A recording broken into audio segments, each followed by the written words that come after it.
എല്ലാ ബഹുമാന്യരായ ദൈവത്തിൻ്റെ ദാസന്മാർ, സഹോദരി സഹോദരന്മാർ,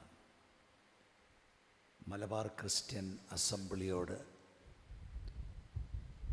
ചേർന്ന് നിൽക്കുന്ന എല്ലാ പ്രിയപ്പെട്ടവർ, ഓൺലൈനിൽ ഞങ്ങളെ ശ്രദ്ധിക്കുന്ന പ്രിയപ്പെട്ടവർ, ഈ ഹാളിൻ്റെ പുറത്തുവശത്തും കേട്ടുകൊണ്ടിരിക്കുന്ന പ്രിയപ്പെട്ടവർ, നിങ്ങളെ എല്ലാവരെയും ഓർത്ത് ദൈവത്തിന് സ്തോത്രം ചെയ്യുന്നു. എൻ്റെ ക്രിസ്തീയ വന്ദനങ്ങൾ അറിയിക്കുന്നു. ഈ യോഗത്തിന് നേതൃത്വം കൊടുക്കുന്ന സഹോദരൻ സുബീഷ്,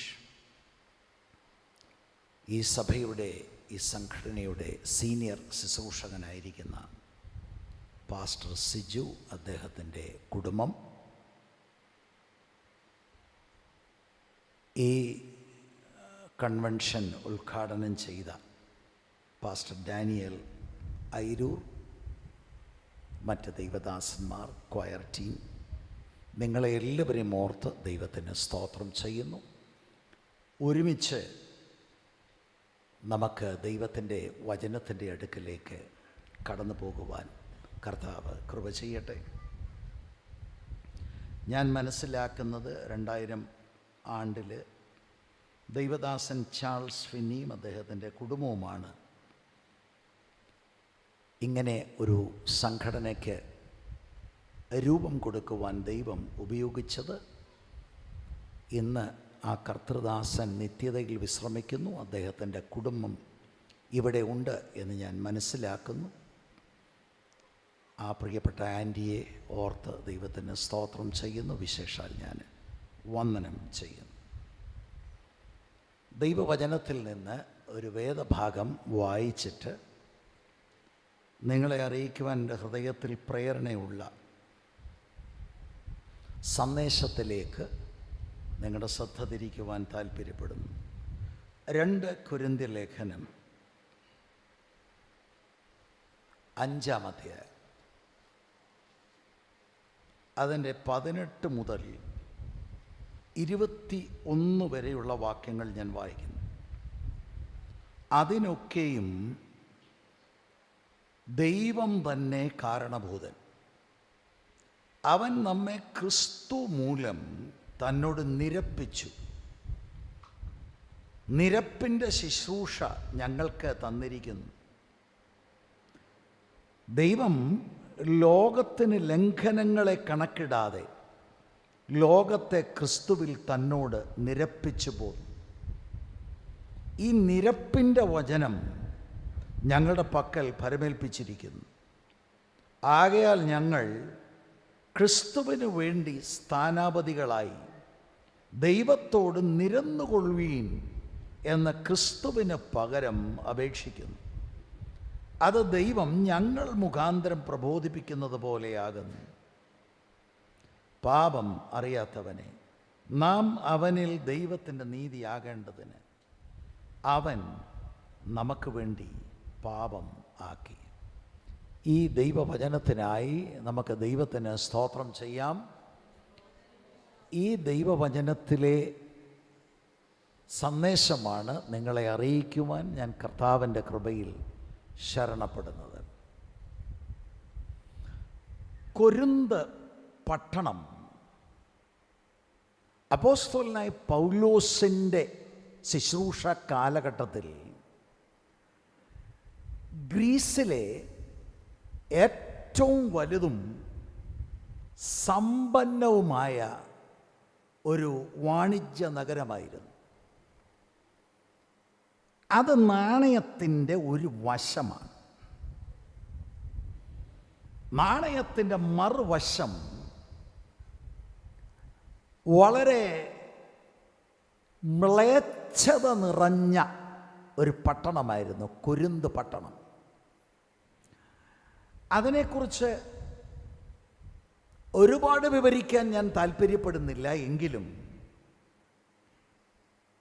ഈ പേര് തന്നെ, കൊരിന്ത് എന്നുള്ള പേര്,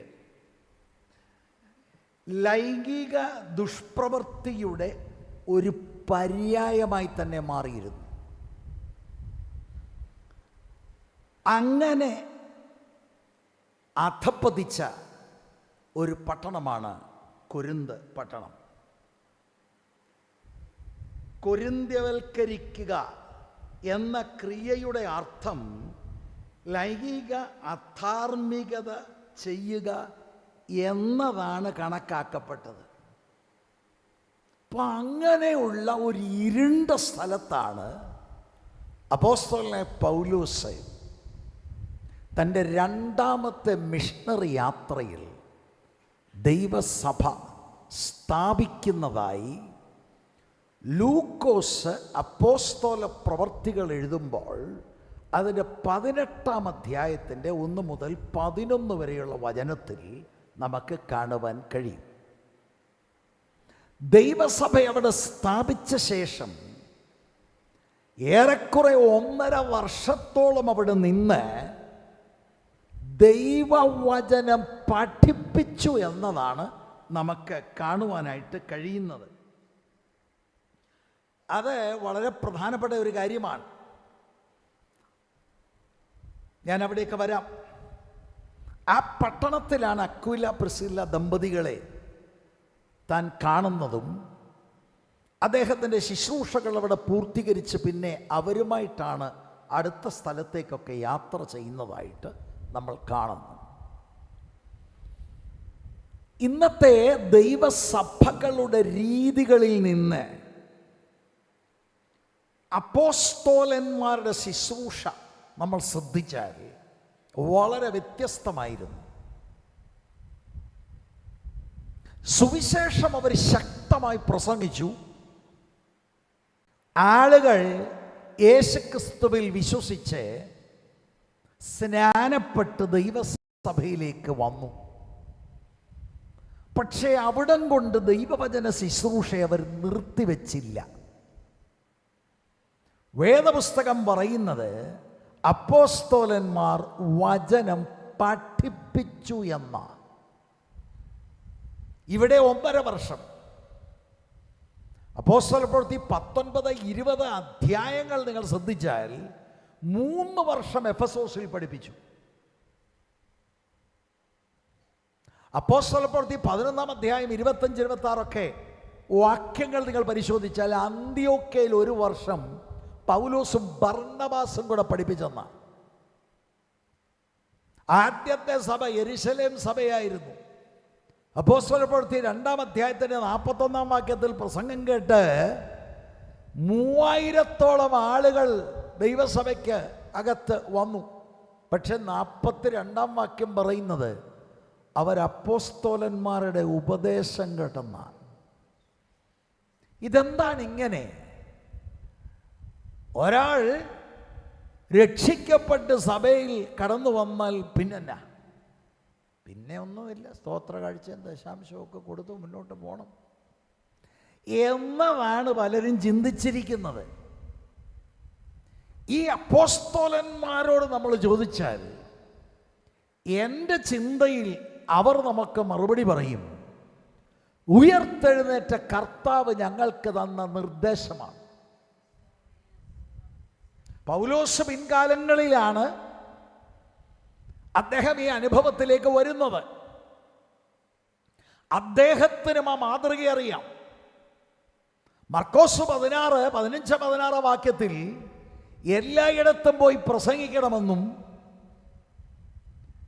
ഈ പ്രസംഗത്തിലൂടെ യേശുക്രിസ്തുവിൽ വിശ്വസിക്കുന്ന ആളുകളെ സ്നാനപ്പെടുത്തണമെന്ന് സുവിശേഷീകരണത്തിന് ഊന്നൽ കൊടുക്കുന്ന കൽപ്പന നമുക്ക് കാണാൻ കഴിയും.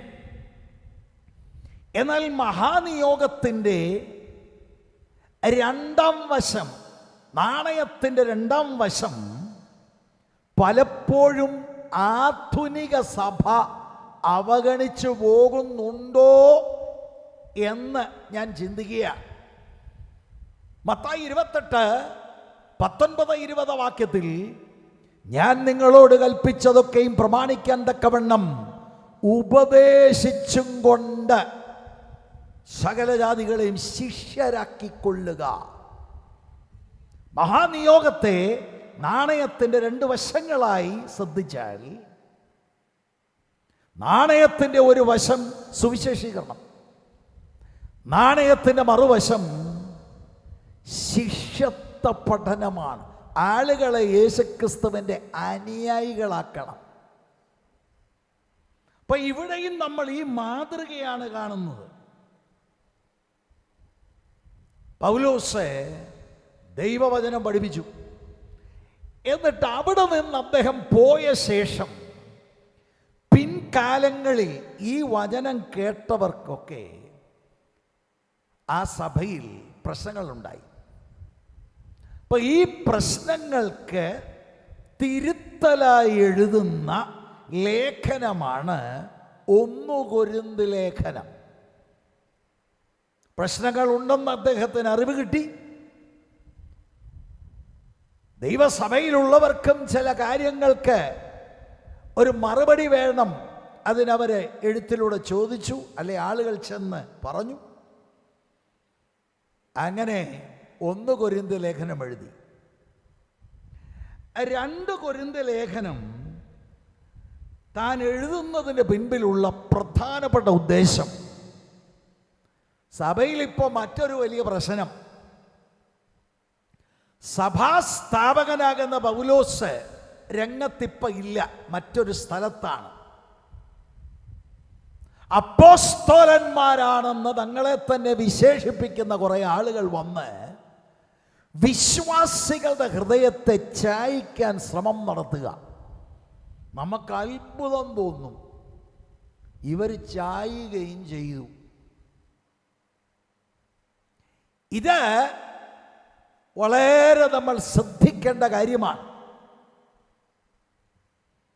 നമ്മുടെ മേൽ നിയോഗിച്ച ആളുകൾ, നമ്മെ നടത്തിയ ആളുകൾ, പത്യവചനത്തിൽ നമ്മളെ ഉറപ്പിച്ച ആളുകളെ പെട്ടെന്ന് മറന്നു പോകുന്ന പ്രവണത ഇന്നൊന്നുമല്ല, ഇത് പണ്ട് കാലം മുതലുള്ളതാണ്. അതുകൊണ്ട് 2 കൊരിന്ത്യത്തിൽ മുഖ്യമായി അപ്പോസ്തലനായ പൗലോസ് തൻ്റെ അപ്പോസ്തോലിക അധികാരത്തെ ഊന്നൽ കൊടുത്തുകൊണ്ട് എഴുതുന്ന ഒരു കത്താണ്. വളരെ തൻ്റെ ഹൃദയം തുറക്കുന്ന ഒരു കത്താണ് 2 കൊരിന്ത് ലേഖനം എന്നത് നമുക്കത് വായിക്കുമ്പോൾ മനസ്സിലാക്കുവാനായിട്ട് കഴിയും. നിങ്ങൾ ഒരപേക്ഷയാണ്, ഞാനൊരു പ്രൊഫഷണൽ പ്രസംഗിയല്ല. നിങ്ങൾക്ക് ഞാൻ പറയുന്നത് മനസ്സിലാകണമെങ്കിൽ ശ്രദ്ധിക്കണം. എനിക്കിതെല്ലാം ഭയങ്കര ധൃതി പറയാൻ അറിയാം, നിങ്ങളെ കൊണ്ട് കൈയടിപ്പിക്കാനും അറിയാം. ഞാനങ്ങനെ ചെയ്യാതിരിക്കുന്നത് കാര്യമറിയാതെ കൈയടിച്ചിട്ട് വല്ല കാര്യമുണ്ടോ?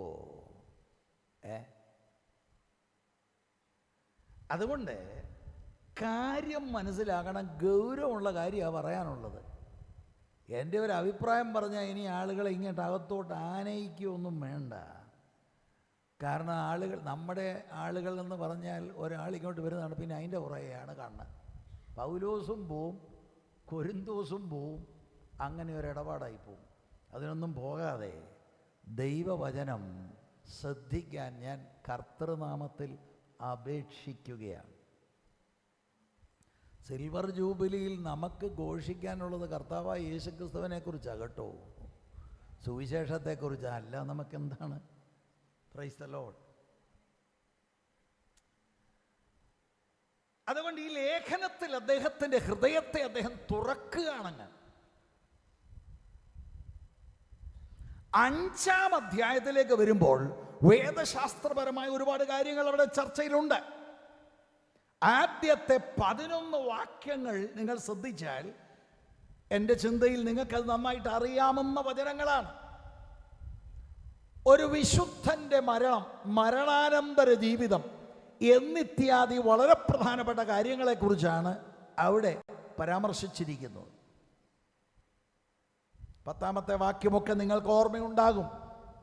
അവനവൻ ശരീരത്തിലിരിക്കുമ്പോൾ ചെയ്തത് നല്ലതാകലും തീയതാകലും അതൊരു തക്കവണ്ണം പ്രാപിക്കേണ്ടതിന് നാം എല്ലാവരും ക്രിസ്തുവിൻ്റെ ന്യായാസനത്തിന് മുൻപാകെ വെളിപ്പെടേണ്ടതാകുന്നു. പ്രതിഫലം വിധിക്കുന്ന ഒരു ദിവസമുണ്ട്. 14 മുതൽ 21 വരെയുള്ള വചനങ്ങൾ അത് നിരപ്പിൻ്റെ ഉപദേശത്തെക്കുറിച്ചാണ് രേഖപ്പെടുത്തിയിരിക്കുന്നത്. അതിൻ്റെ ഉച്ചകോടി എന്ന് പറയുന്നത് 21 വാക്യമാണ്. മൂലഭാഷയായ ഗ്രീക്കിൽ 15 വാക്കുകൾ ആണ് ആ 21 വചനം എന്നത് വേദപണ്ഡിതന്മാർ നമ്മളെ അറിയിക്കുന്നു. ഇപ്പം നിരപ്പിൻ്റെ ഉപദേശം വളരെ പ്രധാനപ്പെട്ട ഒരു ഉപദേശമാണ്. അതാണ് എനിക്ക് നിങ്ങളോട് പറയാനുള്ളത്. അതിൻ്റെ ക്ലൈമാക്സ് ആണ് 21 വചനം. അവിടെ അപ്പോസ്തലനായ പൗലോസ് ദൈവം നഷ്ടപ്പെട്ടു പോയ മനുഷ്യനെ എങ്ങനെയാണ് തന്നോട് നിരപ്പിച്ചത് എന്നത് തെളിയുകയാണ്. അത് ഇന്ന് രാത്രി സമയത്തിൻ്റെ ചുരുക്കത്താൽ അവിടെ വരെ എനിക്ക് പോകാൻ സാധിക്കത്തില്ലെങ്കിൽ 2ാം ഭാഗമായി അത് ഞാൻ എടുക്കണം എന്ന് ആഗ്രഹം ഉണ്ട്. ഇപ്പൊ 21 വാക്യം യേശുക്രിസ്തുവിൻ്റെ പകരക്കാരനായിട്ടുള്ള അവിടുത്തെ യാഗമരണത്തിൻ്റെ ഒരു സമ്മറിയാണ് നമുക്ക് കാണാൻ കഴിയുന്നത്. വളരെ പ്രധാനപ്പെട്ടതാണ് കേട്ടോ. ഈ നമ്മളൊക്കെ പെന്തിക്കോസുകാരാണ്. പെന്തിക്കോസിലാന്നേ സ്വർഗത്തിൽ പോകുന്ന ഒരുപാട് പേര് ചിന്തിച്ചിരിക്കുന്നത്, അയ്യോ രക്ഷിക്കപ്പെട്ടില്ലേ പോത്തില്ല. Praise the Lord. സുവിശേഷം അതുകൊണ്ട് മനസ്സിലാക്കണം. പണ്ടൊരിക്കൽ അന്യഭാഷ പറഞ്ഞുകൊണ്ടിരുന്ന ഒരാൾ രക്ഷിക്കപ്പെട്ടു. അങ്ങനെ ഉണ്ട്. ഞാൻ ചുമ്മാതെ പറഞ്ഞതല്ല, നേരിട്ട് കണ്ടതാണ്, സാക്ഷ്യം കേട്ടതാണ്. ഓളമല്ലേ, ഓളത്തിൽ കൈയടിച്ചു, പിന്നെ അല്പം കഴിഞ്ഞപ്പോൾ ധൃതിയിലടിച്ചു, പിന്നെ അപ്പുറത്തെ പുള്ളിക്കാരത്തി പറഞ്ഞു, ഇപ്പുറത്തെ പുള്ളിക്കാരനും പറഞ്ഞു, അപ്പോൾ നമ്മളും പറഞ്ഞു എന്തോ. ദൈവവചനം കേട്ടപ്പോഴാ അയ്യോ. അപ്പോൾ ഒരു ദിവസം എഴുന്നേറ്റ് നിന്ന് ആ അംഗം പറയുകയാണ്, അപ്പം ഞാനിതൊക്കെ ഏതാത്മാവിലാണ് പറഞ്ഞതെന്ന്. അയ്യോ, ആരും മറുപടി പറഞ്ഞില്ല. സ്തോത്രം. അതുകൊണ്ട് ആത്മരക്ഷയുടെ വളരെ പ്രധാനപ്പെട്ട ഒരു കാര്യമാണ് ഈ നിരപ്പിൻ്റെ ഉപദേശത്തിൽ അടങ്ങിയിരിക്കുന്നത്. എൻ്റെ ഒരു ചിന്തയിൽ യൗവന തലമുറകളെ എല്ലാം കൊണ്ടുവരണം. സൺഡേ സ്കൂളല്ല അവൻ പഠിച്ചിട്ട് 119 സങ്കീർത്തനം കാണാതെ പറയും. അതുകൊണ്ട് സ്വർഗ്ഗത്തിൽ പോവും. എൻ്റെ മോടെ പാട്ട് കേൾക്കണം, ഭയങ്കരമാ, അല്ല അതുകൊണ്ട് തന്നെ സ്വർഗ്ഗത്തിൽ പോകുമോ മോള്? ഇതൊക്കെയാണ് ആളുകൾ ധരിച്ചിരിക്കുന്നത്. വേറെ കുറേ ആളുകൾക്ക് ട്രോഫി കിട്ടി. ട്രോഫിയും കൊണ്ട് എത്ര എണ്ണം നരകത്തിൽ പോകുമെന്നറിയാമോ? അക്ഷരാർത്ഥത്തിലല്ല. അങ്ങനെ നിങ്ങൾ ചിന്തിക്കണ്ട. ആലങ്കാരികമായിട്ട് പറഞ്ഞതാ, അതിൻ്റെ ഗൗരവം മനസ്സിലാക്കാൻ. എന്തോ ഒരു മായാലോകത്തിലാണ് ആളുകൾ. യഥാർത്ഥ ആത്മരക്ഷയില്ലെങ്കിൽ പടുകുഴിയിലാണ് നമ്മൾ.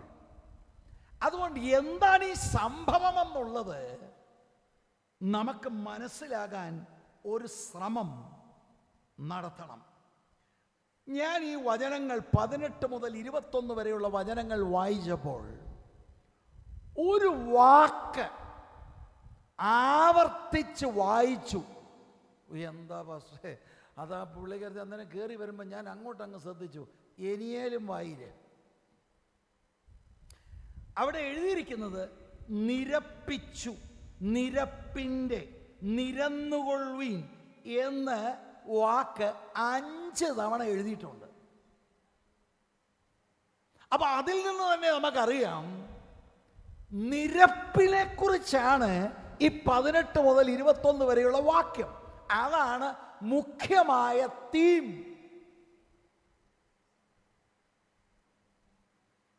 നിരന്നുകൊള്ളുവീൻ, മലയാള ഭാഷയിൽ രമ്യതപ്പെടുവീൻ, അനുരഞ്ജനപ്പെടുവീൻ എന്നൊക്കെ നമുക്ക് പറയാൻ കഴിയും.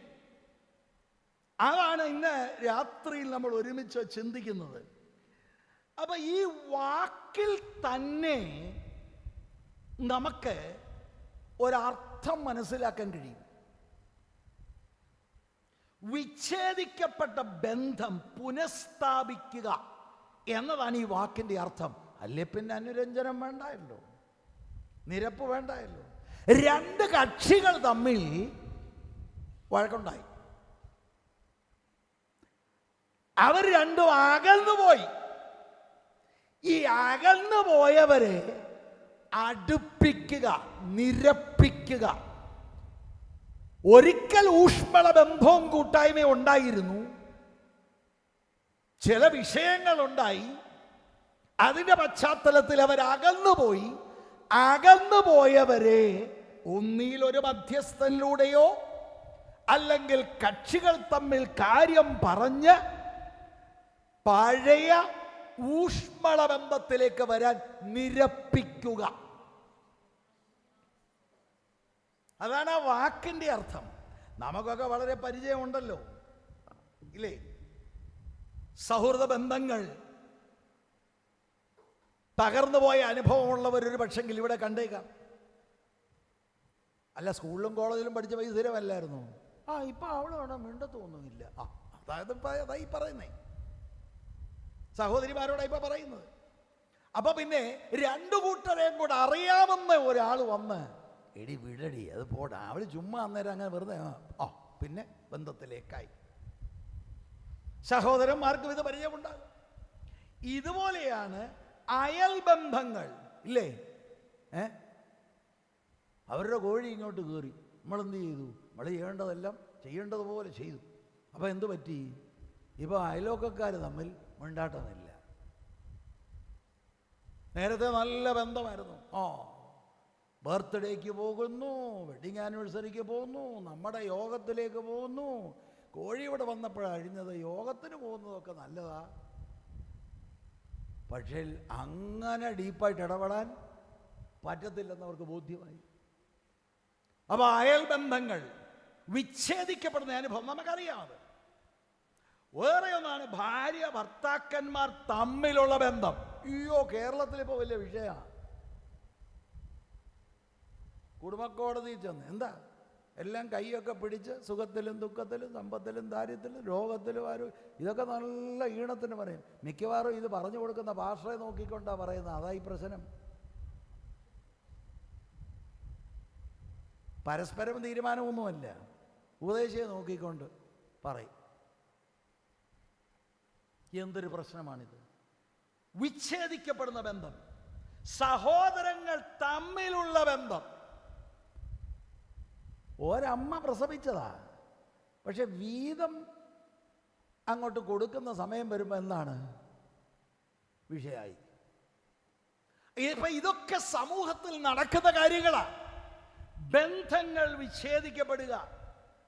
എന്തെങ്കിലും ഒരു പ്രശ്നമുണ്ടായി, പ്രശ്നത്തിൽ ഇങ്ങനെയുള്ള അകൽച്ചകൾ വരും.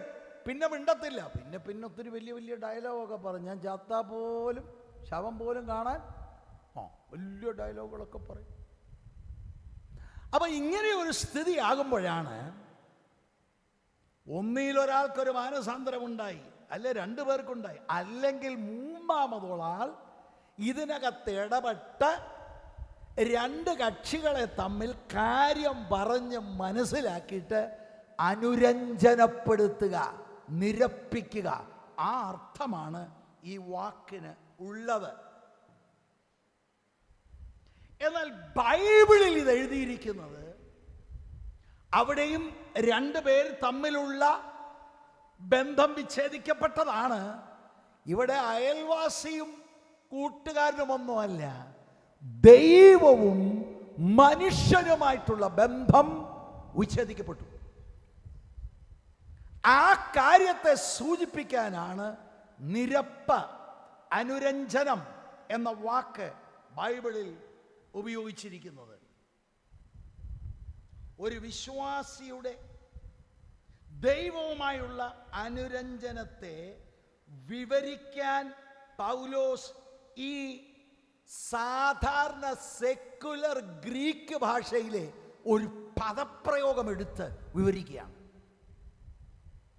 ഞാൻ ആ പദപ്രയോഗമൊന്നും ഇവിടെ പറയുന്നില്ല. അപ്പൊ മനുഷ്യൻ ദൈവത്തിൽ നിന്ന് പാപം നിമിത്തം അകന്നുപോയി. പക്ഷെ അകന്നുപോയ ശേഷം യേശുക്രിസ്തുവിലൂടെ നമുക്ക് ലഭിച്ച സൗഹൃദത്തിൻ്റെയും കൂട്ടായ്മയുടെയും പുനഃസ്ഥാപനമാണ് ഈ വാക്കിലൂടെ നമ്മൾ മനസ്സിലാക്കേണ്ടത്. ഇത്രയും കാര്യം മനസ്സിലായെങ്കിൽ ദൈവത്തിന് ഒന്ന് സ്തോത്രം ചെയ്താട്ടെ. ഈ അർത്ഥത്തിലാണ് പൗലോസ് ഈ വാക്ക് ഉപയോഗിക്കുന്നത്. ഈ വാക്ക് ദൈവത്തിനും മനുഷ്യനും ഇടയിൽ അകൽച്ച ഉണ്ടായിരുന്നുവെന്ന് വ്യക്തമാക്കുന്ന വാക്കാണ്. വളരെ കാലം നിലനിൽക്കുന്ന ഒരു വലിയ വഴക്കുണ്ടായി. അതിൻ്റെ തുടക്കത്തിലേക്കാണ് ഞാൻ ഇനി നിങ്ങളുടെ ശ്രദ്ധ തിരിക്കാൻ പോകുന്നത്. ദൈവവചനത്തിലൂടെ നമ്മൾ മനസ്സിലാക്കണം ഇത്. ഞാൻ ഈ വ്യക്തിപരമായ ആളുകളോടൊക്കെ സുവിശേഷം പറയാൻ പോകുന്നു. സുവിശേഷം പറഞ്ഞ് വരുമ്പം എന്നോട് ചിലർ പറഞ്ഞു, നിങ്ങളീ പറയുന്ന പോലെ വലിയ പാപമൊന്നും നമ്മൾ ചെയ്തിട്ടില്ല. ചിലർക്ക് വലിയൊരു തടസ്സമാണ്.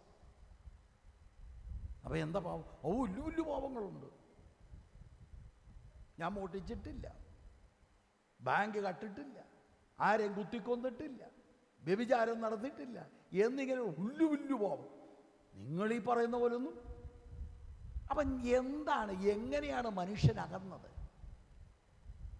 ഉൽപ്പത്തി പുസ്തകം 2-ാം അധ്യായം 16-17 വാക്യത്തിലാണ് ദൈവത്തിൻ്റെ കൽപ്പന. നമുക്കെല്ലാം അറിയാവുന്ന വാക്യമാണ്. എല്ലാം അറിയാമെന്നുള്ളതാണ് വിഷയം. അതുകൊണ്ട് പലപ്പോഴും ഒന്നും അറിയത്തുമില്ല, അല്ലേ? ഒറ്റ കൽപ്പനയെ ദൈവം മനുഷ്യന് കൊടുത്തോളൂ. ഏദൻ തോട്ടത്തിൽ നോക്കിയ കൽപ്പന. യഹോവയായ ദൈവം മനുഷ്യനോട് കൽപ്പിച്ചത് എന്തെന്നാൽ, തോട്ടത്തിലെ സകല വൃക്ഷങ്ങളുടെയും ഫലം നിനക്ക് ഇഷ്ടം പോലെ തിന്നാം, എന്നാൽ നന്മ തിന്മകളെ കുറിച്ചുള്ള അറിവിന്റെ വൃക്ഷത്തിന്റെ ഫലം തിന്നരുത്, തിന്നുന്ന നാളിൽ നീ മരിക്കും. ഒറ്റ കൽപ്പന. നമുക്കറിയാം എന്താ സംഭവിച്ചെന്നുള്ളത്. 3-ാം അധ്യായത്തിൽ 6 മുതൽ 9 വരെയുള്ള വാക്യങ്ങളിലാണ് മനുഷ്യൻ കൽപ്പന ലംഘനം നടത്തി പാപം ചെയ്യുന്നത്. ശരിക്കും വേദപുസ്തകം പറയുന്നത് സർപ്പം ഔവ്വയെ ചതിച്ചെന്നാണ്. ഔവ്വയെ ചതിച്ചത്. ആദം ബോധപൂർവം അത് കൽപ്പന ലംഘനം ഉണ്ടായി. അതാണ് 3-ാം അധ്യായത്തിൻ്റെ 6 മുതൽ 9 വരെയുള്ള വാക്യങ്ങളിൽ. ആ വൃക്ഷഫലം തിന്മാൻ നല്ലതും കാൺമാൻ ഭംഗിയുള്ളതും ജ്ഞാനം പ്രാപിപ്പാൻ കാമ്യവും എന്ന് സ്ത്രീ കണ്ട് ഫലം പറിച്ച് തിന്ന് ഭർത്താവിനും കൊടുത്തു, അവനും തിന്നു. ഉടനെ ഇരുവരുടെയും കണ്ണു തുറന്നു, തങ്ങൾ നഗ്നരെന്ന് അറിഞ്ഞു. അത്തിയില കൂട്ടിത്തുന്നി തങ്ങൾക്ക് അരയാട ഉണ്ടാക്കി. വെയിലാറിയപ്പോൾ യഹോവയായ ദൈവം തോട്ടത്തിൽ നടക്കുന്ന ഒച്ച അവർ കേട്ടു. മനുഷ്യനും ഭാര്യയും യഹോവയായ ദൈവം തങ്ങളെ കാണാതിരിപ്പാൻ. വെയിലാറുന്ന സമയത്ത് കൂടെ നടന്നുകൊണ്ടിരുന്ന മനുഷ്യൻ, ഊഷ്മള ബന്ധമുണ്ടായിരുന്ന മനുഷ്യന് നോയിക്കെ പാപം വന്നപ്പം മനുഷ്യന്റെ മനോഭാവം കാണാതിരിപ്പാൻ തോട്ടത്തിലെ വൃക്ഷങ്ങളുടെ ഇടയിൽ ഒളിച്ചു. യഹോവയായ ദൈവം മനുഷ്യനെ വിളിച്ചു, നീ എവിടെ എന്ന് ചോദിച്ചു. അപ്പൊ പാപമാണ് ഈ ബന്ധത്തെ തകർത്തത്. അനുരഞ്ജനമാണ് വിഷയം. ഇതിന് ദൈവം മുടക്കിയ വില തൃശ്ശൂരുള്ള സകല പുള്ളികൾ പറയണം. എന്താ സംഭവിച്ചത്? ആദ്യത്തെ ദമ്പതികൾ പാപം ചെയ്തു. കുടുംബത്തിൻ്റെ ഫെഡറൽ ഹെഡായി, മാനവരാശിയുടെ ഫെഡറൽ ഹെഡായി, കുടുംബത്തിന്റെ നേതാവെന്ന നിലയിൽ ആദം പാപം ചെയ്തിരിക്കുന്നു, ഔവ്വ പാപം ചെയ്തു. അങ്ങനെ ഊഷ്മള ബന്ധം തകർന്നുപോയി. അറിയപ്പെട്ട പാപം ചെയ്തില്ലെങ്കിലും വിശുദ്ധനായ ദൈവത്തിന്റെ ദൃഷ്ടിയിൽ മനുഷ്യൻ പാപിയാണ്. ഏത് മതത്തിൽപ്പെട്ടവനും കുലത്തിൽപ്പെട്ടവനും എത്ര വിദ്യാസമ്പന്നനാണെങ്കിലും വിദ്യാഭ്യാസം ഇല്ലെങ്കിലും ഏത് ഡിനോമിനേഷനിൽപ്പെട്ടവനാണെങ്കിലും പെന്തിക്കോസ്തുകാരനാണെങ്കിലും സുവിശേഷം കൂടാതെ ഉള്ള സകല ആളുകളും അവർ പാപത്തിന്റെ ബന്ധനത്തിലാണ്. വിശുദ്ധനായ ദൈവം അവരെ അംഗീകരിക്കുന്നില്ല. ഞാൻ അല്പം കൂടെ കൂടി ചേർത്ത് പറയാം, ദൈവത്തിൻ്റെ കോപമാണ് അവരുടെ മേൽ. BMW കാറുണ്ടല്ലോ, അപ്പൊ കാറിലാണോ നിങ്ങൾ കണ്ടിരിക്കുന്നത് അനുഗ്രഹം? BMന്റെ കൂടെ ഒരു 2 മെഴ്സൈഡീസ് പോയി, എന്നാലും വേദപുസ്തകം പറയുന്നത് ദൈവത്തിൻ്റെ കോപമാണ്. ആ കോപത്തെക്കുറിച്ച് ഒത്തിരി വിവരിക്കാനുണ്ട്, പക്ഷേ അതിലേക്ക് പോയാൽ ഇങ്ങോട്ട് വരുന്നില്ല. Price the Lord. റോമാലേഖനം 5-ാം അധ്യായം 12 മുതൽ 21 വരെയുള്ള വാക്യങ്ങൾ പഠിക്കേണ്ട വാക്യമാണ്. അങ്ങോട്ടും ഞാൻ പോകുന്നില്ല, ഒരു വാക്യം മാത്രമേ വായിക്കുകയുള്ളൂ. ഈ ഏദൻ പൂങ്കാവനത്തിൽ നടന്ന ഈ സംഭവം ആദമിന്റെ പാപം നിമിത്തം മാനവരാശി മുഴുവനും പാപിയായി. ആ വാക്യം ഞാൻ വായിക്കാം, ആ ഭാഗം മുഴുവൻ പഠിക്കേണ്ടതാണ്. 5-ാം അധ്യായത്തിന്റെ 12-ാം വാക്യം. അതുകൊണ്ട് ഏക മനുഷ്യനാൽ പാപവും പാപത്താൽ മരണവും ലോകത്തിൽ കടന്നു, ഇങ്ങനെ എല്ലാവരും പാപം ചെയ്യുകയാൽ മരണം സകല മനുഷ്യരിലും പരന്നിരിക്കുന്നു. ഇതാണ് മനുഷ്യന്റെ സ്ഥിതി. ഇതിന് വെച്ച് കെട്ടാൻ നോക്കുകയാണ് മതങ്ങളെല്ലാം കൂടെ. അവിടെ പോയി കാണിക്കയുടെ, അങ്ങോട്ട് പോ, ആ സ്ഥലം ഈ സ്ഥലം എന്നൊക്കെ പറയുന്നു. ഒരു പരിപാടി നടക്കത്തില്ല. വിശുദ്ധനായ ദൈവത്തിന്റെ ദൃഷ്ടിയിൽ ആദാമ്യ കുലത്തിൽ പിറന്ന സകല പുള്ളികളും പാപികളാണ്. ഈ ലോകത്തിൽ ഒറ്റയാൾ മാത്രമേ ഉള്ളൂ പാപമില്ലാതെ ജീവിച്ചത്. അത് നമ്മുടെ വാഴ്ത്തപ്പെട്ട കർത്താവാണ്. പാപി എന്ന നിലയിൽ ഒരൊറ്റ മനുഷ്യനെ ദൈവത്തിന് സ്വർഗത്തിൽ കൊണ്ടുപോകാൻ സാധ്യമല്ല. ന്യായമായി അവന് കൊടുക്കേണ്ട ശിക്ഷ നരകമാണ്. അവിടെ നമ്മൾ പറയുന്നത് എൻ്റെ മോനും മോളും ഏതാണ്ട് പുള്ളിയാന്ന്. കാനഡയ്ക്ക് പോയിരിക്കുക, അതിനെന്നാ? അവൻ ബിസിനസ് തുടങ്ങിയിരിക്കുക, അല്ല അതിനെന്നാ? പ്രാർത്ഥിച്ച് ഞാൻ PR മേടിച്ചതാ. ദൈവം എന്ത് ബലഹീനനാ, ഞാൻ പിടിച്ച് മേടിച്ചെന്ന്. ഇങ്ങനെയുള്ള കുറേ ഡയലോഗും അടിച്ചുകൊണ്ട് നടന്നാൽ പ്രിയരെ, ഈ കുട്ടി രക്ഷിക്കപ്പെട്ടോ? വിച്ഛേദിക്കപ്പെട്ട ദൈവവുമായിട്ടുള്ള ബന്ധം പുനഃസ്ഥാപിക്കപ്പെട്ടോ? ഇല്ലെങ്കിൽ നിങ്ങളുടെ കുട്ടി അപകടത്തിലാണ്. ഇതെന്താണ് മാതാപിതാക്കൾക്ക് മനസ്സിലാകാത്തെ? പല മാതാപിതാക്കളും രക്ഷപ്പെട്ടിട്ടില്ലല്ലോ.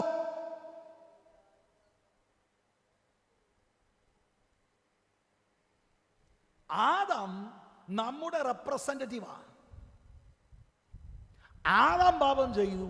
ആദാമ്യ സന്തതിയെ മുഴുവനും ആദാമിൻ്റെ ഈ പാപം നിമിത്തം നമ്മളെയെല്ലാം ദൈവം കുറ്റക്കാരായാണ് കാണുന്നത്. ഈ പാപ സ്വഭാവം നമ്മളകത്തുണ്ടോ? അയ്യോ, സത്യമാണോ? വേദപുസ്തകം പറയുന്ന ഞാനീ പറയുന്നത്. അമ്മയുടെ ഉദരത്തിൽ കുഞ്ഞുരുവാകത്തില്ലേ, ആ കുട്ടി പാപിയ. വുഡി ബോക്കം എന്ന് പറയുന്ന ഒരു സായിപ്പ് ഈ അടുത്തിടെ മരിച്ചുപോയി. അദ്ദേഹം ഒരു വാക്ക് പറഞ്ഞു, നമുക്ക് കേൾക്കാൻ അത്ര ഇമ്പകരമല്ല. A viper in a diaper എന്ന്. കുട്ടികളെ കുറിച്ച് പാമ്പർ കെട്ടുന്ന കുട്ടി അണലിയാണ്, അണലി. Viper in a diaper. പാപിയാണ് ആ കുട്ടി. നമ്മുടെ ദൃഷ്ടിയിൽ എന്താ കാണാനൊക്കെ, അയ്യോ അച്ഛനെ പോലെ തന്നെ ഇരിക്കുന്നു, അതൊക്കെ ശരിയായിരിക്കും, ആള് പാപിയാ. ഇതാണ് മനുഷ്യന്റെ കാര്യം. Price the Lord. ഏറ്റവും പ്രശ്നം പെന്തിക്കോസ് ജനിക്കുന്നതാണ്.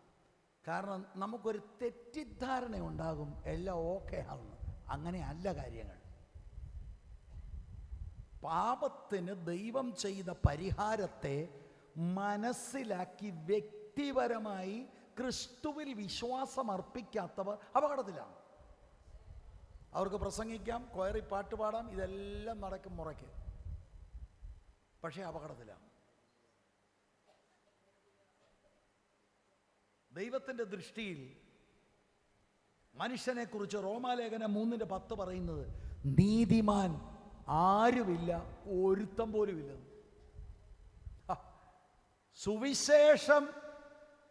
സുവിശേഷത്തിലൂടെ വീണ്ടും ജനന അനുഭവം ഏറ്റെടുത്ത് ദൈവവുമായി ക്രിസ്തുവിലൂടെ നിരപ്പ് പ്രാപിക്കാത്ത ഒരെണ്ണത്തെ ദൈവം പരിഗണിക്കുന്നില്ല. റോമാലേഖനം 3:23 ഒരു വ്യത്യാസവുമില്ല, എല്ലാവരും പാപം ചെയ്ത് ദൈവ തേജസ് ഇല്ലാത്തവരായി. കണ്ടോ കാര്യങ്ങളുടെ കിടപ്പ്? നിരപ്പിന്റെ ആവശ്യകത കണ്ടോ? മനുഷ്യനും ദൈവവുമായി അകന്നുപോയി. ഏദൻ പൂങ്കാവനത്തിൽ തുടങ്ങിയതാണിത്. ദൈവം തമ്പുരാൻ വെയിലാറുന്ന സമയത്ത് ഇറങ്ങി വരുമ്പോൾ ഒറ്റ ഓട്ടമാ, മറഞ്ഞിരിക്കാൻ.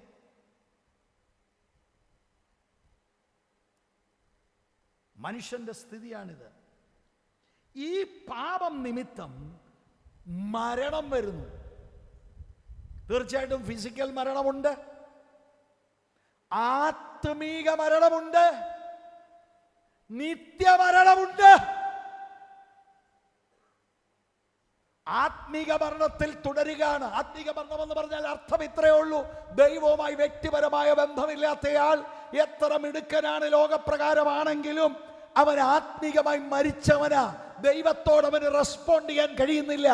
അങ്ങനെ അവന്റെ ജീവിതം അവസാനിച്ചാൽ പിന്നെ പ്രാർത്ഥിച്ചവനെ അങ്ങ് സ്വർഗത്തിൽ കയറ്റാൻ ഒക്കത്തില്ല. നിത്യമരണം.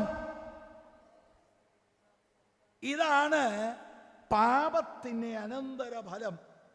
യശയ്യാപ്രവചനം 59:2 നിങ്ങളുടെ അകൃത്യങ്ങളത്രേ നിങ്ങളെയും നിങ്ങളുടെ ദൈവത്തെയും തമ്മിൽ ഭിന്നിപ്പിച്ചിരിക്കുന്നത്. നിങ്ങളുടെ പാപങ്ങളത്രേ അവൻ കേൾക്കാതെ വണ്ണം അവന്റെ മുഖത്തെ നിങ്ങൾക്ക് മറയ്ക്കുമാറാക്കിയത്. ബന്ധം വിച്ഛേദിക്കപ്പെട്ടു. ഇങ്ങനെ തുടരുക. പക്ഷേ ദൈവം തമ്പുരാൻ മുൻകൈയെടുക്കുന്നു ഈ ബന്ധത്തെ പുനഃസ്ഥാപിക്കുവാൻ. അവിടെയാണ് നിരപ്പിന്റെ പ്രസക്തി. അകന്നുപോയി, വല്ലാതെ അകന്നുപോയി മനുഷ്യൻ. പിന്നെ വിഗ്രഹങ്ങളെ ഉണ്ടാക്കുന്ന ഒരു കൂട്ടർ പിന്നെ ഓപ്പൺ റിബല്യനായിട്ട് നടക്കുന്നു, ദൈവത്തിനെതിരെ മത്സരിക്കുന്നു. അങ്ങനെ പോവുക. ദൈവത്തിന്റെ ഭാഗത്ത് ഒരു കുഴപ്പമോ കുറ്റമോ ഇല്ല. മനുഷ്യനാണ് വീഴ്ച വന്നത്. എന്നിട്ടും ദൈവം മുൻകൈയെടുക്കുകയാണ് പണ്ടത്തെ പോലെ ഈ ബന്ധത്തെ ഒന്ന് അടുപ്പിക്കാൻ. അതാണ് ദൈവത്തിൻ്റെ സ്നേഹം. അല്ലാതെ വണ്ടി കിട്ടി, എന്താ വണ്ടി കിട്ടി? 21 ഇരുന്നു. ഭാരതത്തിലെ ഏറ്റവും വലിയ പണക്കാരൻ 21 40 ഇരുന്നിട്ടല്ല കേട്ടോ. അയാളെ വീട്ടിൽ കിടക്കുന്ന വണ്ടിയുടെ എണ്ണം പോലും അയക്ക് തന്നെ അറിയാമെന്ന് എനിക്ക് അറിഞ്ഞുകൂടാ. നമ്മൾ ഏത് ലോകത്തിലാണ്? നിങ്ങളുടെ ജീവിതത്തിൽ അങ്ങനെ ദൈവവുമായി നിരപ്പിലേക്ക് വന്നിട്ടുണ്ടോ? ഒരു അനുരഞ്ജനം ഉണ്ടായിട്ടുണ്ടോ? അതോ ഈ കൂട്ടത്തിൽ പാട്ടാണോ?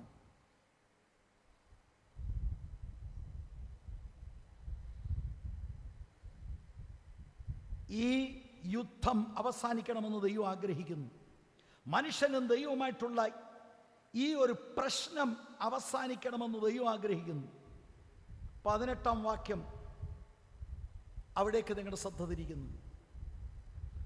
അതിനൊക്കെയും ദൈവം തന്നെ കാരണഭൂതൻ. അവൻ നമ്മെ ക്രിസ്തു മൂലം തന്നോട് നിരപ്പിച്ചു, നിരപ്പിൻ്റെ ശുശ്രൂഷ ഞങ്ങൾക്ക് തന്നിരിക്കുന്നു. ആ വാക്യം ഇനി സൂക്ഷ്മമായിട്ട് നോക്കണം. അതിൻ്റെ ആദ്യ ഭാഗം, അതിനൊക്കെയും ദൈവം തന്നെ കാരണഭൂതൻ. അതിനൊക്കെയും, എന്തിനൊക്കെയും ദൈവം കാരണഭൂതൻ? അതിന് തൊട്ടു മുൻപിൽ ഒരു വാക്യം നമുക്കറിയാവുന്നത് കിടപ്പുണ്ട്. രക്ഷയുടെ ആ വലിയ പ്രവൃത്തിയെക്കുറിച്ച് പൗലോസ് വിശദീകരിക്കുക. ഒരുത്തൻ ക്രിസ്തുവിലായാൽ അവൻ പുതിയ സൃഷ്ടിയാകുന്നു, പഴയത് കഴിഞ്ഞുപോയി, ഇതാ അത് പുതുതായി തീർന്നിരിക്കുന്നു. ഈ വലിയ രക്ഷ, ഈ രക്ഷയ്ക്ക് മുൻകൈ എടുത്തിരിക്കുന്നത് ദൈവം തമ്പുരാനാ. അതിനൊക്കെയും ഒരു സൂപ്പർ നാച്ചുറൽ ട്രാൻസ്ഫോർമേഷൻ, നമ്മളെയൊക്കെ പുതിയ സൃഷ്ടികളാക്കിയത് നമ്മുടെ ഏതാണ്ട് മിടുക്കൊണ്ടല്ല, ദൈവത്തിൻ്റെ പ്രവൃത്തിയാണ്. അതിനൊക്കെയും. Praise the Lord. ഞാനങ്ങനെ സത്യാന്വേഷിയായിരുന്നു, മലകൾ താണ്ടി ഞാൻ പോയി, ഞാനാ ഹീറോ. ഇത് തെറ്റിദ്ധാരണയാണ്. ദൈവം കനിഞ്ഞത് കൊണ്ടാണ് രക്ഷിക്കപ്പെട്ടത്. ഒരുപാട് പേരുടെ ചിന്ത ഇതാ, ഞാനങ്ങനെ മര്യാദപ്പാവി. അങ്ങനെ ഒരു പാവിയുണ്ടോ ഈ മര്യാദപ്പാവി? എനിക്ക് നല്ല ടാലൻ്റ്, ദൈവം എന്നെ തന്നെ. അപ്പം ഞാനൊരു സംഭവമാണ്. എൻ്റെ പ്രിയരെ, നമ്മൾ ഒരു സംഭവമായിട്ടല്ല ദൈവം നമ്മളെ തിരഞ്ഞെടുത്തത്. ദൈവത്തിൻ്റെ കരുണയും കൃപയുമാണ്. നമ്മളെക്കാട്ടും മിടുക്കർ നാട്ടിലില്ലേ? അല്ല, നമ്മുടെ വീട്ടുകാരുടെ ഇടയിലില്ലേ? പണക്കാർ നമ്മളെക്കാട്ടിലുള്ള വലിയ വമ്പന്മാരുള്ള നാടല്ലേ ഇത്? കാണാൻ നല്ല സൗന്ദര്യമുള്ളവർ ഈ നാട്ടിലില്ലേ? പിന്നെ എന്നാ നമ്മളെ തിരഞ്ഞെടുത്തത്? ദൈവത്തിൻ്റെ കരുണ അത്രയേ ഉള്ളൂ. അതിനൊക്കെയും ദൈവം തന്നെ കാരണഭൂതൻ. മനുഷ്യവർഗത്തിൻ്റെ വീണ്ടെടുപ്പിനും അനുരഞ്ജനത്തിനെയും പിൻപിൽ ദൈവമാണ്, സർവശക്തനായ ദൈവം. ദൈവം തന്നെ കാരണഭൂതൻ. പുതിയ നിയമത്തിൻ്റെ അത്ഭുതകരമായ സന്ദേശം, അനുരഞ്ജനം ദൈവത്തിൻ്റെ ഒരു അപാര പ്രവൃത്തിയാണ്. ശരിക്കും സുവിശേഷത്തിൻ്റെ ഏറ്റവും കാതലായ the heart of the gospel, അതാണ് നമ്മൾ ചിന്തിക്കുന്നത്. Price the Lord. ബന്ധം വിച്ഛേദിക്കപ്പെട്ടു. ദൈവം നമ്മളെ ആ ബന്ധത്തിലേക്ക് മടക്കിക്കൊണ്ടുവരുവാൻ ദൈവം മുൻകൈ എടുക്കുന്നു. ദൈവമാണ് ഇതിൻ്റെ തുടക്കക്കാരൻ, ദൈവമാണ് ഇതിൻ്റെ ഉറവിടം, ദൈവമാണ് റിക്കൺസിലിയേഷന്റെ ഏജന്റ്. It is God. ഒരു മതവുമല്ല, സർവശക്തനായ ദൈവം തമ്പുരാൻ. Price the Lord. ഞാൻ സൂചിപ്പിച്ചതുപോലെ മനുഷ്യൻ ദൈവത്തോട് വിരോധമായിട്ടാണ് പാപം ചെയ്തത്. ദൈവമാണ് വാസ്തവത്തിൽ ഒഫൻഡഡ് പാർട്ടി. എന്നിട്ടും ദൈവം മുൻകൈ എടുക്കുക നമ്മളെ തന്നോട് നിരപ്പിക്കാൻ. ഇതൊരു അപാര സ്നേഹമാണ്. Price the Lord. നമ്മളൊക്കെ പറഞ്ഞിട്ടില്ലേ, അവനെ ഒന്ന് അനുരഞ്ജനപ്പെടണം അല്ലേ? നമ്മുടെ സഹോദരന്മാരാണ്. അവന് ഇങ്ങോട്ട് വരട്ടെ, ഞാൻ വൈകിട്ട് ഒരു 4 മണി കഴിഞ്ഞിട്ടുണ്ടെന്നൊന്ന് പറഞ്ഞു തരാം. അങ്കിള് പോകുമ്പോൾ അങ്ങോട്ട് എന്നെ അങ്ങനെയുള്ളതിനൊന്നും കിട്ടത്തില്ല, ഞാൻ അത്ര ചീപ്പാണെന്നൊന്നും ചിന്തിക്കരുത്. നമ്മൾ പറഞ്ഞിട്ടില്ലേ? ഇത് നോക്ക്, സർവശക്തനായ ദൈവം, ദൈവത്തോട് മനുഷ്യനാണ് മത്സരിച്ചത്. എന്നിട്ട് ദൈവം മുൻകൈ എടുക്കുക, മത്സരിയെ മടക്കി തന്നോട് അടുപ്പിച്ച് ഊഷ്മള ബന്ധത്തിൽ നിർത്തുവാൻ. ഈ ദൈവത്തെ നാം പരിചയപ്പെടുക, ഈ ദൈവത്തോട് അടുത്ത് വരിക.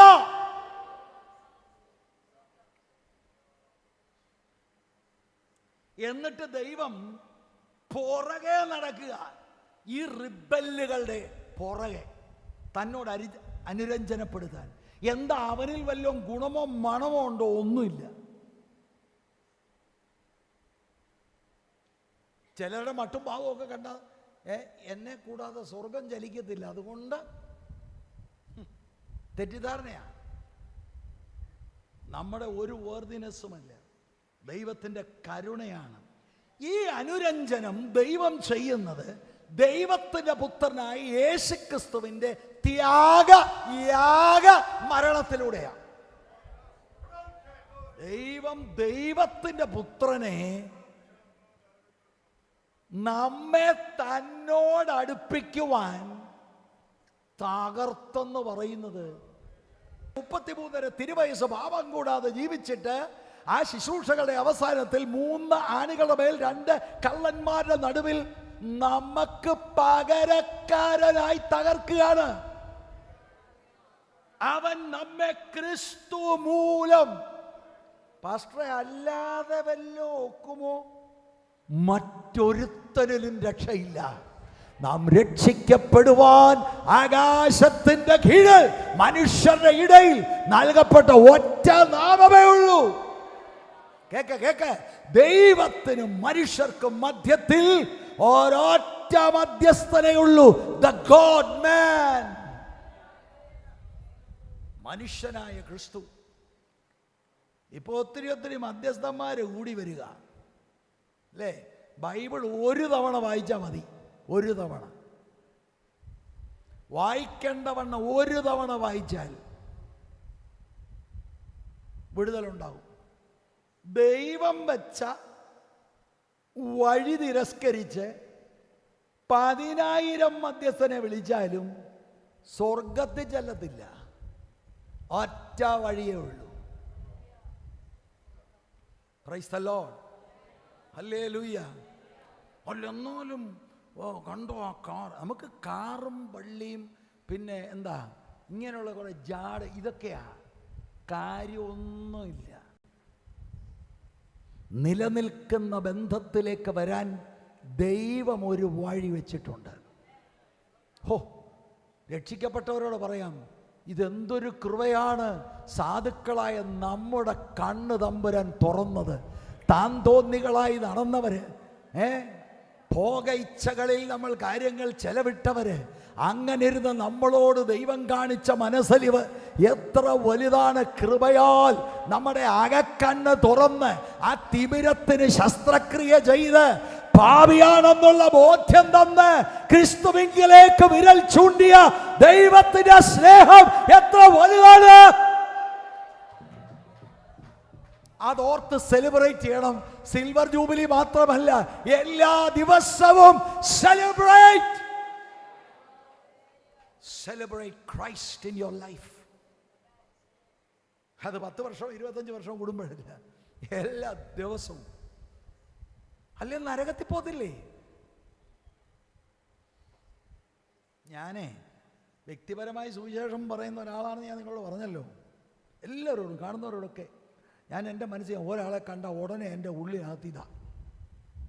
പിന്നെ ദൈവം അതിൻ്റെ അവസരങ്ങൾ തരുമ്പോഴാ പതിയെ. ഞാൻ ഈ അടുത്തിടെ 2 യുവാക്കൾ, അവർ ഈ ബോണഗെയിനും വെള്ളത്തിൽ സ്നാനപ്പെട്ടൊക്കെയാണ്.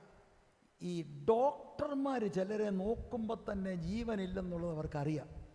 പിന്നെ അവർ കണ്ണുമൊക്കെ ഇങ്ങനെയൊക്കെ ഒന്ന് പിടിച്ചൊക്കെ നോക്കുകയൊക്കെ ചെയ്തിട്ടാണ് ബാക്കിയൊക്കെ പറയുന്നത്. ഇതുപോലെ ഉപദേശിമാർക്ക് ചിലതിനെ കാണുമ്പോഴേ അറിയാം. ഞാനൊരു പയ്യനോട് ഈയിടെ ഈ ജീവനില്ലെന്ന് എനിക്ക് തോന്നി. ഞാൻ ചോദിച്ചു, കുഞ്ഞേ പ്രാർത്ഥിക്കുകയൊക്കെ ചെയ്യുന്നുണ്ടല്ലോടാ? വല്ലപ്പോൾ ഞാൻ അന്തം വിട്ടുപോയി. ഞാൻ ചോദിച്ചു, മോനെ ബൈബിള് വായിക്കുമോടാ?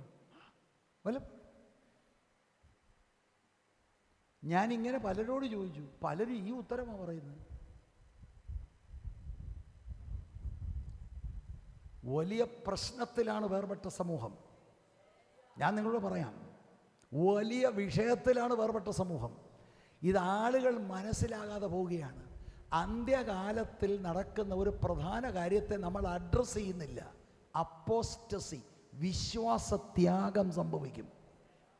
എന്ന് പറഞ്ഞാൽ പെന്തിക്കോസി നാളെ പോകുമെന്നല്ല, ഈ കസേരകളിൽ ഇരിക്കുമ്പോൾ തന്നെ ദൈവവുമായി വ്യക്തിപരമായി ബന്ധമില്ലാത്തവരായിരിക്കും. വിഷയമാണ്.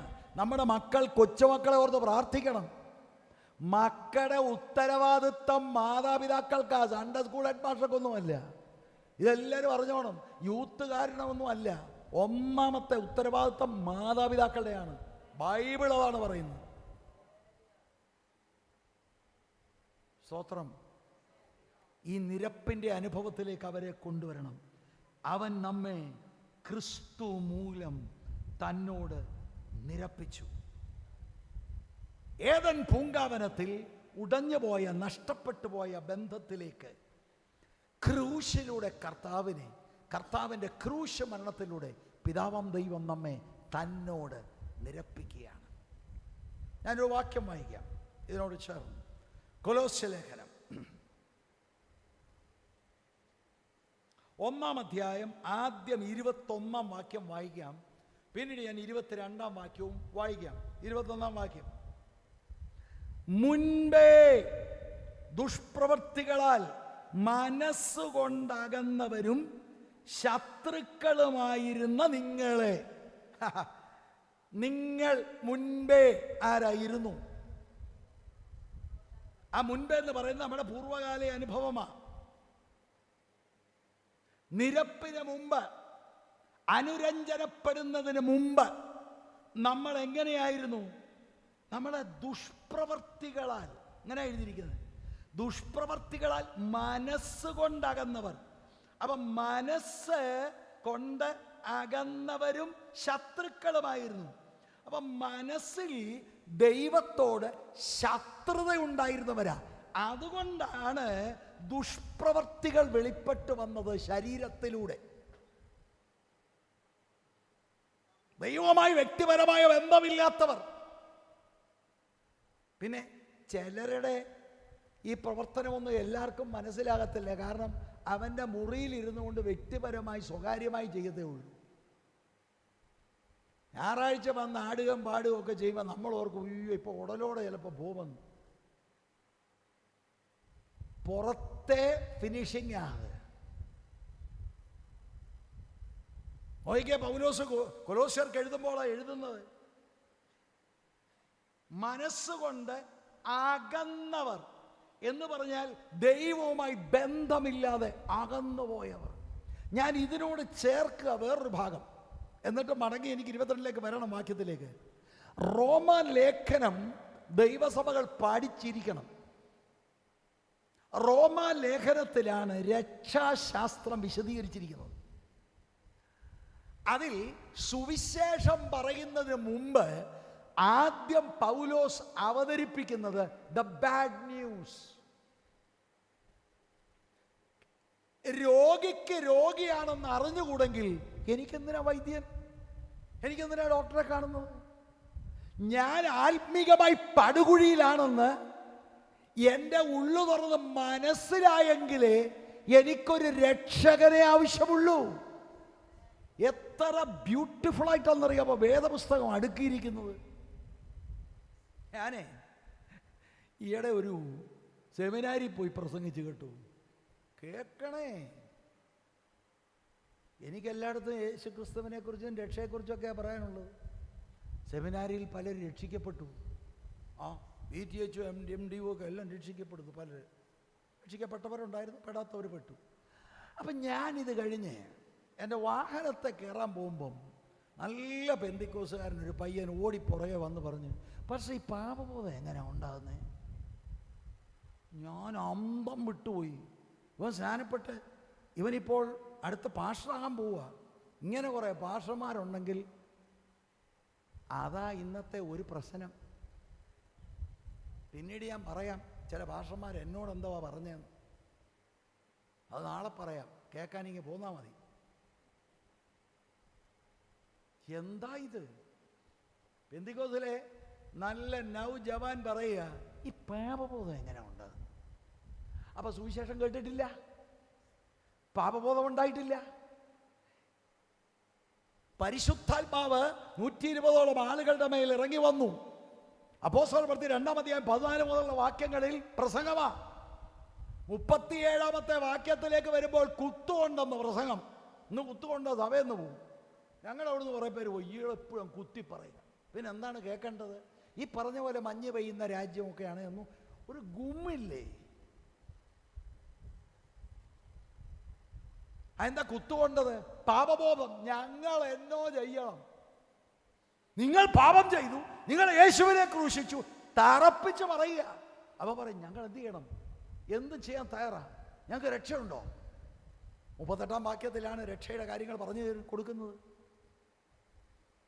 രക്ഷിക്കപ്പെടുമ്പോൾ ആദ്യം നമ്മുടെ സ്ഥിതി അറിയണം. ഞാനത് വിശദീകരിക്കുകയാണ്.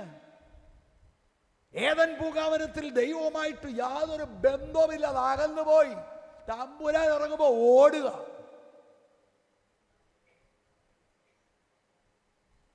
മതങ്ങൾ പലത് പറഞ്ഞു കൊടുത്തിട്ടുണ്ട്, അതെല്ലാം കുരുക്കാണ്, അതല്ല വഴി. ദൈവം തമ്പുരാൻ ഒറ്റ വഴിയെ വെച്ചു, യേശു ക്രിസ്തു മൂലം നിരപ്പിക്കുക, വേറെ ഒരു വഴിയില്ല. അപ്പോസ്തലനായ പൗലോസ് റോമർക്ക് ലേഖനം എഴുതുമ്പോൾ ആദ്യം അവരുടെ യഥാർത്ഥ സ്ഥിതിയെക്കുറിച്ച് മനസ്സിലാക്കാൻ 1-ാമത്തെ അധ്യായം 18-ാം വാക്യത്തിൽ ദൈവത്തിൻ്റെ കോപമാണ് അവിശ്വാസികളുടെ മേലെന്ന് പറഞ്ഞിട്ട് 19-ാം വാക്യം മുതൽ ആ അധ്യായം മുഴുവനും തെളിയിക്കുകയാണ് ജാതികളുടെ മേൽ ദൈവത്തിൻ്റെ കോപമുണ്ട്, ഒരെണ്ണം രക്ഷപ്പെടത്തില്ല. 2-ാം അധ്യായം 1 മുതൽ 16 വരെയുള്ള വാക്യങ്ങളിൽ മോറലിസ്റ്റുകൾ, ധർമ്മോപദേഷ്ടാക്കന്മാർ, ഞങ്ങൾക്ക് എന്നാ കുറവ്, ഞങ്ങൾ എന്തെല്ലാം നല്ല കാര്യങ്ങൾ ചെയ്യുന്നുണ്ട്, അവരെയും പ്രതികൂട്ടിക്കയറ്റി അവരെക്കുറിച്ചും പറയുക. പോത്തില്ല. സുവിശേഷം കൂടാതെ, ക്രിസ്തുവിനെ കൂടാതെ നീ എന്നോ കാര്യം ചെയ്താലും വിലപ്പോകത്തില്ല. വിശുദ്ധനായ ദൈവത്തിന് മുൻപിൽ നീ പാവിയാണ്. ഞാൻ 100 പേർക്ക് വെച്ച് ഊണ് കൊടുക്കുന്നുണ്ട്, നല്ലതാ, 101 നീ ഇവിടെ ഉണ്ണ്. അതൊന്നും കൊണ്ട് സ്വർഗത്തിൽ പോകത്തില്ല. മനുഷ്യരുടെ സൽപ്രവർത്തികൾ ദൈവത്തിൻ്റെ മുൻപാകെ കറ പുരണ്ട തുണി പോലെ. സൽപ്രവർത്തികളല്ല രക്ഷ. കേൾക്കണേ, രക്ഷിക്കപ്പെട്ടവർക്ക് സൽപ്രവർത്തി വേണം. Price the Lord. അപ്പൊ ഇത്രയൊക്കെ പറഞ്ഞപ്പോൾ യഹൂദന്മാർക്ക് അങ്ങ് സന്തോഷമായി. എന്നോ ദൂതായി പൗലോസ് പറഞ്ഞ കറക്റ്റ് ദൂത്. പൗലോസ് നേരെ അങ്ങോട്ട് തിരിഞ്ഞു. 2-ാം അധ്യായത്തിൻ്റെ 17-ാം വാക്യം മുതൽ 3-ാം അധ്യായത്തിൻ്റെ 20-ാം വാക്യം വരെ, യഹൂദന്മാരെ, ന്യായപ്രമാണം നിനക്കൊണ്ട് പക്ഷേ നീ രക്ഷപ്പെടത്തില്ല. ന്യായപ്രമാണം കയ്യിലുണ്ട്, ബൈബിള് കയ്യിലുണ്ട്. യേശു ക്രിസ്തുവിനെ കൂടാതെ, സുവിശേഷം കൂടാതെ നീയും രക്ഷപ്പെടത്തില്ല. തെളിയിക്കുകയാണ്. എന്നിട്ടാണ് 3-ാം അധ്യായത്തിന്റെ 21 മുതലുള്ള വാക്യത്തിൽ വിശ്വാസത്താലുള്ള നീതീകരണം, കർത്താവായ യേശുക്രിസ്തുവിന്റെ യാഗമരണത്തെക്കുറിച്ച് മനസ്സിൽ ഗ്രഹിച്ച് അർപ്പിക്കുന്ന ആശ്രയത്താൽ, വിശ്വാസത്താലാണ് വിശുദ്ധനായ ദൈവം പാപിയെ അംഗീകരിക്കുന്നത്. റോമാലേഖനം 5-ാം അധ്യായം 1-ാം വാക്യം എന്താണ് പറയുന്നത്? വായിക്കാൻ ആരെങ്കിലും എടുത്തിട്ടുണ്ടെങ്കിൽ വായിച്ചോളൂ. വിശ്വാസത്താൽ നീതീകരിക്കപ്പെട്ട നമ്മുടെ കർത്താവായ യേശുക്രിസ്തു. കേട്ടോ, നേരത്തെ അപ്പൊ ദൈവത്തോട് നമുക്ക് സമാധാനം ഇല്ലായിരുന്നു, നമ്മൾ വഴക്കാളികളാണ്. അപ്പൊ വിശ്വാസത്താൽ നീതീകരണം എന്ന വാക്കിന്റെ അർത്ഥം ദൈവം കുറ്റവിമുക്തരായി പ്രഖ്യാപിച്ചു. എന്നാ കാര്യം? ഏതാണ്ട് ചെയ്തോ? പെന്തിക്കോസിൽ ചേർന്നോണ്ടാണോ? സ്നാനപ്പെട്ടത് കൊണ്ടാണോ? മീശ മടിച്ചത് കൊണ്ടാണോ? ആഭരണം ഊരിയത് കൊണ്ടാണോ? വെള്ള ഉടുപ്പിട്ടത് കൊണ്ടാണോ? കൈയാഞ്ഞടിച്ചത് കൊണ്ടാണോ? തെറ്റിദ്ധരിക്കല്ലേ, ഇതൊക്കെ നല്ല കാര്യമാണ്. പക്ഷെ ഇതുകൊണ്ടല്ല നീതീകരണം. നീതീകരണം യേശുക്രിസ്തുവിലുള്ള ആശ്രയമാണ്. എൻ്റെ നിത്യത ദൈവത്തോടു കൂടി എന്ന് ഉറപ്പ് വരുന്നത് ദൈവം ക്രിസ്തുവിലൂടെ, യാഗമരണത്തിലൂടെ പാപികളെ അനുരഞ്ജനപ്പെടുത്തുക തന്നോട്. Price the Lord. നമ്മുടെ ഇന്നത്തെ സമയം ഏതാണ്ട് തീരാൻ പോവുക. അപ്പൊ എങ്ങനെയാ ഞാൻ 21-ാം വാക്യത്തിൽ വരുന്നത്? Price the Lord. അപ്പൊ കൊലോസ്യ ലേഖനം 1-ന്റെ 21 ഞാൻ പറഞ്ഞു.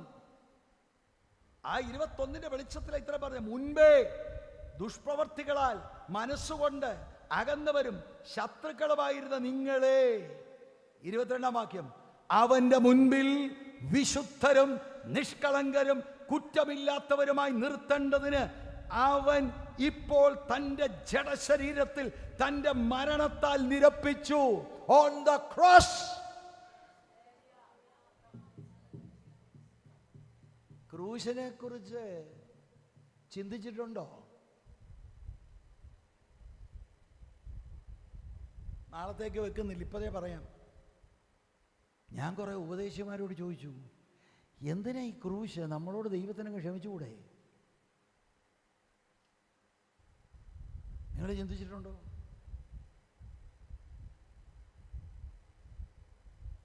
ക്രൂശില്ലാതെ നമ്മളോട് ക്ഷമിക്കത്തില്ലേ? ഞാനിങ്ങനെ തിരിച്ചും മറിച്ചും ചോദിച്ചപ്പം ഒരു ഉപദേശി എഴുന്നേറ്റ് പറഞ്ഞത്, ശരിയാണല്ലോ പാസ്റ്റർ, എന്തിനാ ക്രൂശൊന്നും? ഷോ, പ്രിയരെ മനസ്സിലാക്കണം, ക്രൂശില്ലാതെ ദൈവത്തിന് നമ്മളോട് ക്ഷമിക്കാൻ പറ്റത്തില്ല. അതിൻ്റെ കാര്യം എന്താ പറയാം? പാപം ചെയ്തവനെ ആരിച്ചിരിക്കും. പാപം ചെയ്യുന്ന ദേഹം മരിക്കും, ശിക്ഷിക്കപ്പെട്ടിരിക്കും. ദൈവം വെറുതെ വിടത്തില്ല, ഒറ്റ ഒരുത്തനെ വെറുതെ വിടത്തില്ല. പക്ഷെ ദൈവത്തിൻ്റെ സ്നേഹത്തിൽ ദൈവത്തിന് ഇവനെ വീണ്ടെടുക്കണം. അതിന് ഈ ക്രൂശിൽ ദൈവം ചെയ്തതെന്താണെന്നറിയാമോ? ക്രിസ്തുവിൽ നമ്മെ ശിക്ഷിച്ചു. നമ്മുടെ പാപം അങ്ങോട്ട് വെച്ചിട്ട് നമ്മെ ശിക്ഷിക്കേണ്ടതിന് പകരം ദൈവം കർത്താവിനെ ശിക്ഷിച്ചു. അതെന്തിനാ? എന്നെ വെറുതെ വിടാൻ. നാളെ അതിൻ്റെ വിശദീകരണം ഞാൻ തരാം. Price the Lord. ഇതറിയാതെ നമ്മൾ ഈ തത്ത പറയുന്നത്, ഞാൻ എത്ര ക്രൂശിൽ നമ്മുടെ പാവങ്ങൾക്ക് വേണ്ടി, പാവങ്ങൾക്ക് വേണ്ടി എന്ന് പറഞ്ഞാൽ അല്ലാതെ ഒക്കത്തില്ലേ? ഒക്കത്തില്ല. എന്തുകൊണ്ടൊക്കത്തില്ല? ദൈവം നീതിയുള്ള ന്യായാധിപനാ. നീതിമാനായ ന്യായാധിപനാണ് വെറുതെ വിടാൻ ഒക്കുമോ? ഒരു കേസിൽ പിടിച്ചു ഒരാളെ, കേസിൽ പിടിച്ചാൽ നീതിബോധമുള്ളവനാണെങ്കിൽ രാജ്യത്തിൻ്റെ നിയമം അനുസരിച്ച് കുറ്റക്കാരനെ കുറ്റം വിധിക്കണം. ദൈവം നീതിമാനാ, വെറുതെ വിടത്തില്ല. അപ്പൊ ദൈവത്തിൻ്റെ നീതി ഉള്ള സ്വഭാവം ദൈവത്തിന് അത് നടപ്പിലാക്കണം. അപ്പോൾ തന്നെ വേദപുസ്തകം പറയുന്നത് ദൈവം സ്നേഹമാണ്. നീതിയും സ്നേഹം കൂടെ ഏറ്റുമുട്ടുന്ന ഇടമാണ് കാൽവറി ക്രൂശ്. Hallelujah, hallelujah. ദൈവം നീതിമാനാ, ദൈവത്തിൻ്റെ സ്വഭാവത്തിന് മാറ്റമില്ല. ദൈവം ശിക്ഷിക്കും. പക്ഷെ ദൈവം സ്നേഹമാണ്. നമ്മൾ നരകത്തിൽ പോകാതെ ദൈവത്തിന് നമ്മളെ തന്നോടൊപ്പം ചേർക്കണം. യേശുക്രിസ്തു മൂലം ദൈവം നമ്മെ തന്നോട് നിരപ്പിക്കുകയാണ്.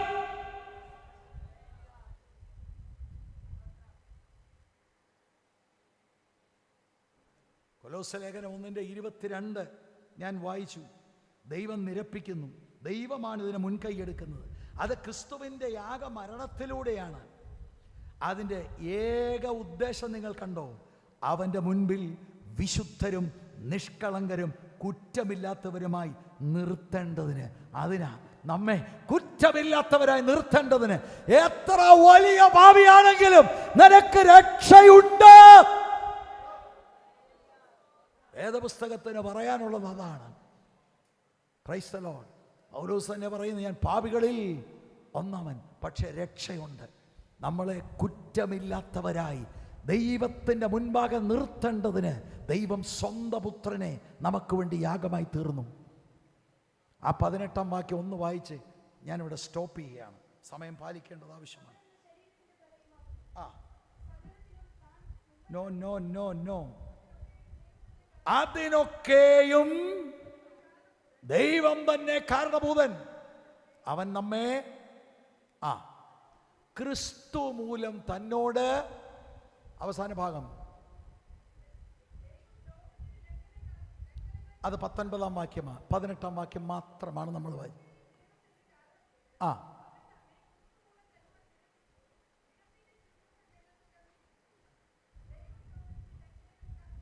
ഞാനൊന്ന് വായിച്ചോട്ടെ. അതിനൊക്കെയും ദൈവം തന്നെ കാരണഭൂതൻ. അവൻ നമ്മെ ക്രിസ്തു മൂലം തന്നോട് നിരപ്പിച്ചു. നിരപ്പിൻ്റെ ശുശ്രൂഷ ഞങ്ങൾക്ക് തന്നിരിക്കുന്നു. അത് പ്രിയ സഹോദരി വായിച്ചില്ല, കണ്ടില്ല സാറ്. വിഷയം നിരപ്പ്, അനുരഞ്ജനം. മനുഷ്യൻ അകന്നുപോയി. ഒറ്റ മാർഗമേ ഉള്ളൂ, യേശുക്രിസ്തുവിൻ്റെ യാഗമരണത്തിലൂടെയാണ്. ബാക്കി നാളെ ലളിതമായി പറയാൻ താല്പര്യപ്പെടുകയാണ്. ദൈവം എല്ലാവരെയും ഇന്ന് രാത്രി അനുഗ്രഹിക്കട്ടെ. നമ്മുടെ കണ്ണുകളടയ്ക്കാം. കർത്താവിൻ്റെ ദാസൻ പാസ്റ്റർ സിജു ഞാൻ മൈക്ക് കൈമാറുന്നു. ഈ വചനം നിങ്ങൾ ചിന്തിക്കുവാൻ ഞാൻ താഴ്മയോടെ അപേക്ഷിക്കുകയാണ്. ഒരൊറ്റയാൾ പോലും രക്ഷ അനുഭവിക്കാതെ പോകരുത് പ്രിയരെ. ഏറ്റവും വലിയ വാർത്ത സുവിശേഷം ക്രിസ്തുവിലൂടെയുള്ള ആത്മരക്ഷയാണ്. നാമോ നമ്മുടെ തലമുറകളോ ആരും കൈവിടപ്പെട്ടു പോകരുത്. ദൈവവചനത്താൽ നമ്മളെ ശുദ്ധീകരിക്കുകയും അനുഗ്രഹിക്കുകയും ഒടിവിക്കുകയും ചെയ്യട്ടെ.